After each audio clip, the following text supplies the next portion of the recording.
आणि तरी सुद्धा आय टीमध्ये प्लेसमेंट मिळत नसेल तर माझ्याकडे एक 100% फुल प्रूफ प्लॅन आहे. यू विल गेट रामबाण उपाय.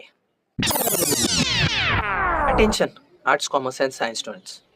कोणी सांगितलं की आय टी इंडस्ट्रीमध्ये फक्त इंजिनिअरिंग किंवा सायन्स बॅकग्राऊंडलाच जॉब मिळतात? हा व्हिडिओ सेव्ह करा.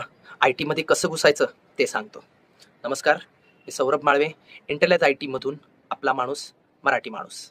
Web designing, data analytics, digital marketing, software testing, project management हे नॉन कोडिंग रोल्स आय टीमध्ये आर्ट्स कॉमर्स स्टुडंट्सला एंट्री देऊ शकतात. पण जर सॉफ्टवेअर वेबसाईट डेव्हलपमेंट कोडिंग शिकायचं आहे तर फ्री प्लॅटफॉर्म्स वापरा. मला इंस्टाग्रामवर, यूट्यूबवर फॉलो करा. माझे मराठी ट्युटोरियल्स मिळतील. मग लिंक्डइन, ग्लासडोर अशा पोर्टल्सवर प्रोफाईल तयार करा आणि ॲक्टिव्हली अप्लाय करा. आणि तरीसुद्धा आय टीमध्ये प्लेसमेंट मिळत नसेल तर माझ्याकडे एक 100% फुल प्रूफ प्लॅन आहे. माझा नेक्स्ट व्हिडिओ पहा. यू विल गेट रामबाण उपाय. तर मग आर्ट्स कॉमर्स स्टुडंट्स, स्वतःला कमी लेखू नका. आय टीमध्ये एंट्री मारण्यासाठी तयार व्हा. धन्यवाद.